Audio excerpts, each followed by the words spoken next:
आफै स्वयं किनकि कसैलाई सुन्दा नराम्रो सुनिन सक्छ, नराम्रो सुनिसकेपछि म आफैले पनि त्यसलाई प्राइभेट गरेर यतिकै बसिरहेको थिएँ। अनि सचित भाइकै फोन आयो, दाइ योपालि 30 को गीत नगर्ने, गर्नैपर्छ दाइ योपालि भन्ने कुरा भयो। अनि त्यसपछि बसिरहेको थिएँ, बस्दै थाका बिचमा भन्ने एउटा हुक लाइन चाहिँ मेरो दिमागमा आयो।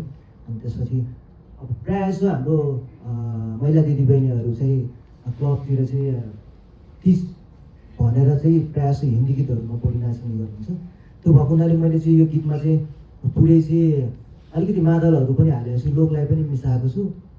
तर अझ हिन्दी भाइब्स हुन्छ नि, मान्छेलाई चाहिँ नाचु टाइपको चाहिँ एउटा एरेन्जमेन्टले चाहिँ तयार गरौँ। अन्त वाङसु भाइ हुनुहुन्छ होइन, उहाँसँग कोअर्डिनेट गरेर अनि यसलाई लिरिक्स लेखेँ।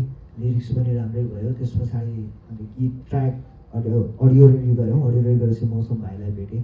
ल भाइ यसलाई चाहिँ यस्तो तरिकाले चाहिँ गार्नु पऱ्यो भनिसकेपछि करिश्मा बहिनी, स्मारिका बहिनी, गुराँस बहिनी, हामी एउटा चाहिँ फ्यामिली नै हो। एउटा तिजमा चाहिँ दिदीबहिनीहरूलाई चाहिँ नचाउनु हो भन्ने कुराले चाहिँ दिदीबहिनीहरूलाई चाहिँ इन्भाइट गरेँ। अनि त्यसपछि उहाँहरू पनि आउनु पऱ्यो। सबैजना मिलेर चाहिँ एउटा राम्रो प्रोजेक्ट गरेका छौँ।